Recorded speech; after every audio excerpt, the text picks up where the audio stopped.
This video is about what I feel iOS is missing.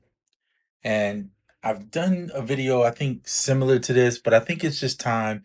It's 2025, and I think this should be addressed by devs who are capable. Now, what I mean by that is there are some companies on desktop who actually have what iOS is missing. They're just not willing to port it over. And that kind of saddens me because I use these all the time and they sound really good. And they would make iOS, I feel, more complete and really bring it to a vast audience that could use it. So I'm going to name a couple names of companies that have the plugins, and then we'll talk about what we do have on iOS versus what we don't. All right, let's start out with Spectrasonics. Spectrasonics is a huge company. In fact, they use their stuff in movies as well as um, commercials and, of course, music. So, Spectrasonics consists of three plugins: Omnisphere, Trillion, and Keyscape. Now, while I don't feel we need Keyscape and maybe not Omnisphere as much, Trillion we do need. We need a bass app that sounds really good, not synth bass guitar, acoustic bass, those type of things. We need those on iOS. We don't have it, unfortunately. The only one that comes, I won't even say it comes close. The only one that is decent that I found on iOS is iFretless bass. But even it, as old as it is now, you only have so many sounds and they sound okay. They're not terrible. They're usable. They're just not the quality. You don't have um the dynamics and the inflections and the little, that's the most you get is like a slide and you vibrate it a little bit. Now there is a lot of people that might say, well, okay, but we have Logic and Logic has a bass uh thing in there that plays the bass for you. And okay, but that is attached to Logic. That's not a AUV3. That's its own plugin that is dedicated towards that. And that's what I mean it's missing. And the one in Logic is okay. It's actually probably better than the iFretless, but it's not good enough to put it on the level of Trillion or even the next one I'm about to mention, which is Ample Sound. Ample Sound makes really good guitar and bass plugins, and I use them all the time. If I'm not playing my jazz bass, then I use Ample Sound's Ample Sound's guitars or their bass. Most of the time, I'm using Trillion if I'm not using my bass, but either one would be amazing. I would really love to see Ample Sound come over. I think because their instruments are covering a vast majority of what iOS is missing. And whereas Trillion would come over, it's a really CPU draining app or plugin that I think would make it a little bit harder on iOS. But I think if Ample Sound came, it would be incredible. Now, recently, to talk about some good things of iOS, we did get almost all the audio modeling. So that sounds good on the Swam stuff for horns. That part is covered really well. Piano Tech came over, so most of the piano instruments have been covered within that particular one. And I'll say when it comes to Moog being on there, you can get the bass synth stuff really well. There's other ones too, obviously, that are out that work too.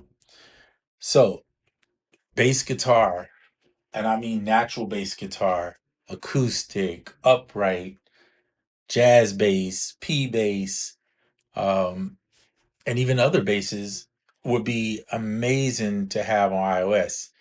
Now, a lot of devs are not probably interested in doing that, at least ones that don't make that. They love to make the synthesizers.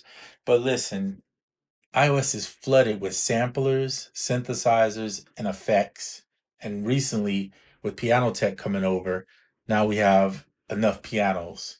So I would say you can get on iOS, and those four things that I just mentioned are covered thoroughly. But we definitely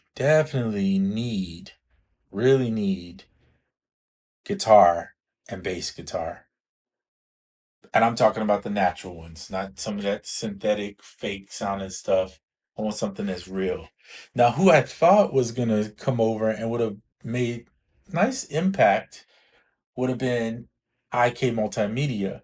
But I've noticed as of recently, I haven't seen a IK Multimedia put out anything on iOS as of recent. And I think part of the problem is they came in with a bunch of apps like the Hammond B3 X, and they wanted like $150 on iOS. Nobody's gonna pay $150 for that on iOS. So it has to be reasonable. iOS um, users probably will never pay that kind of money for an app. So on desktop, you have you have to think about it this way. On desktop, you have way more power. So of course you're gonna be able to use those higher quality instruments. But even if they brought over the versions like Ample Sound brings over some of the stuff, I think they could still be very useful and charge a little bit for theirs. Now I get it. They make more money on desktop. Totally understand. But let's say Ample Sound charges $150 for one guitar, okay, which they do. Some of them are 150. After you buy into their system, then they start giving you discounts. But you might initially come out and buy one and pay like 150 bucks. But here's the thing, you don't need to buy all the guitars. You just need to have the ones that you really think you're going to use at that time. If you're going to use them all, they do bundle packages and you can do purchases from the bundle package. But let's say if a $150 guitar came to iOS, what would be the target number that it needs to be at to make a purchase, to make a person purchase it? In my opinion, about half of that. About $75 is a reasonable amount, and I think some people will get it. Some people will never get it. They will never buy it. That's just who they are. They're not interested in a guitar. They would just rather go buy a real guitar. I totally get that. But for the rest of the world who doesn't want to go spend five, six, $700 on one guitar, and they just want to be able to play a lead guitar over something, or they want to be able to play some chords, these are the perfect type of instruments for them. They get it right in their iPad. They can go walk away from it or their iPhone, and they can get their keyboard out and play some nice chords and nice leads. I do it on the computer all the time. If you go back and listen to any of my albums in the last five albums, really, that I've done, if you hear a guitar in there, except for one song for sure that I used a real guitar where I actually played, the rest of the music was done with Ample Sound's guitars. So it's me playing the guitar. Now I can play a guitar, but I don't have a desire to buy one right now because I mostly use guitars for lead in a song. So this is all just opinions. Some people would say, who cares? Why? That's fine. But I like natural instruments mixed in with the synth sounding instruments. I don't just do one style of music. I like a bunch of styles of music, and I like having all those different tools at my, you know, plate so I can use. Okay, so that being said, iOS devs, I challenge you, if you really think you can do it and you're solid at that, find a way to make real guitar and bass instruments and bring them into the iOS realm. For Ample Sound and Trillion, or I should say Spectrasonics rather, please port your stuff over. Yes, there'll be some that will complain about a price, but people complain whether you port it over or not, they complain. If they're complaining now, they'll complain then. If they're not complaining now, they'll complain. It doesn't really matter. It's for the people that really want it and want to use it. And for those that are maybe already Spectratronics users who've bought into the system, this actually opens up the iOS world for you to be able to take an iPad out and use your sounds.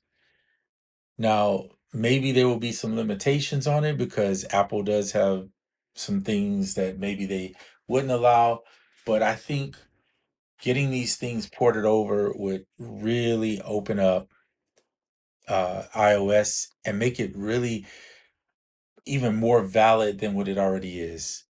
I kind of ducked away from using iOS as of recent, except for maybe to show you guys stuff and, of course, Koala. But part of that is because I don't see the growth. I don't see where it's better than just me going to a desktop and using it. And some people will say, well, better is like, what do you mean better? Well, I just mean I want to see more quality instruments coming over, stuff that's not just your typical wavetable synth or stuff of that nature. I've seen that a million times and it's not impressive. After a while, it becomes the same thing over and over and over. So, this is my rant with regards to it. I think one of the things I'll give iOS some cool credits for, particularly Clevgran, is they brought One Shot and Shaka and Barista. Those three apps have been highly used by me when I'm doing something on iOS and I need like percussion. I think those are wonderful. Um, I'll give credit to gospel musicians, Neo Soul Keys. I probably use it the most. Pure Piano Upright. I stopped kind of using those because um, there's others that are a little bit better, but they're okay and they're solid for what it's worth. Um, and again, there are a ton of other apps to use. You could use the Swarm stuff if you want to play leads, which are really good. And then there's more coming out, of course, the ward off stuff that we talked about, and Stacks. Grant the Kongburn, I think is how you say it. His stuff is really nice. I'm actually looking. I think I might get the first one maybe, but it's a little complex of an app, but I still like it nonetheless. And that's it. So I'm going to leave this video at that. I just wanted to make this. I've been wanting to say it again. That is one of the things that makes iOS very challenging for me to want to use is the lack of those type of tools. All right. Hope all is well, and I'll see you on the next one. I'm out.